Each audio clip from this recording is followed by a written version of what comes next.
Hello, everyone, and welcome to the first episode of the Neighbourhood Vet. I am Dr. Nikhil Sharma. Today, we are going to talk about epilepsy. What is epilepsy? Epilepsy is an increased neuronal activity inside the brain.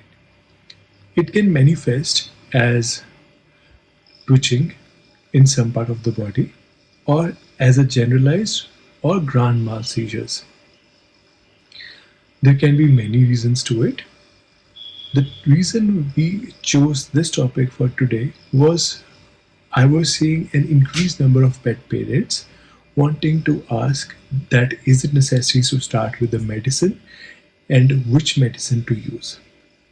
I cannot, for the sake of the video, we will not be discussing it which medicine to use, but for sure we will try to tell you about when to start with the medication. So, for epilepsy, you need to understand the basic three principle of epilepsy: the duration, the interval, and the severity. When we speak about duration, you need to know when was the start of the epileptic episode and when was the ending.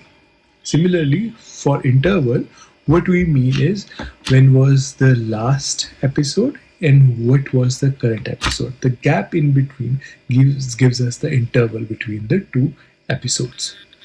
Lastly, the severity. Was it very mild in nature or was the pet completely thrashed about in that episode? So these things help us to understand like when should we start with the medication.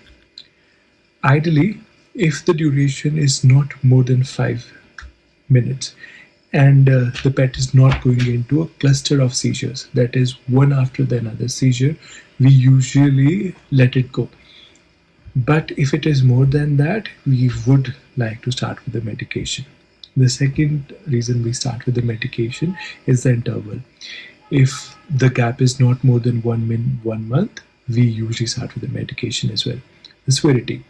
Now, given the duration is also small and the interval is also within the normal gap, but if the severity is a lot, say it's the pet is completely out and about and he completely thrashes himself to the point that it's a self-trauma or an injury, you need to start with the medication.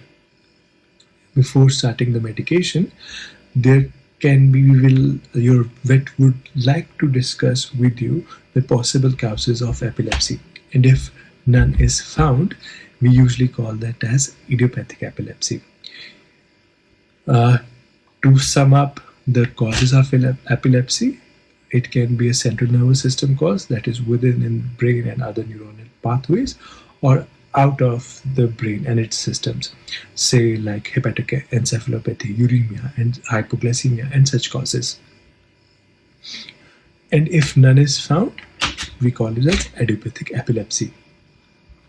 Once started with any medication, you would need to keep checking up at regular intervals with your vet so he can keep telling you like is it the medicine working and is the biochemistry is within the therapeutic level or not.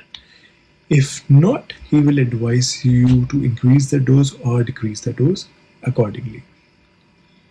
Most important thing which you should never do with your pets is stop their anti-epileptic or anticonvulsant medications abruptly.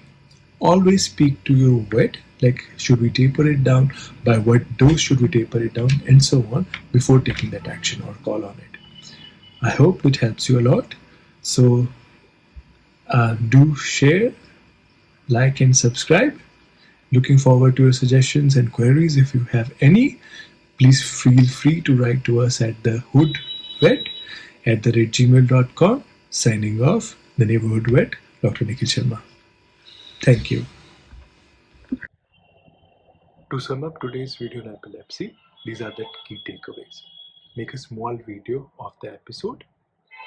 Note down the duration, interval, and severity of the seizures. Rule out central nervous system or extra central nervous system causes of epilepsy.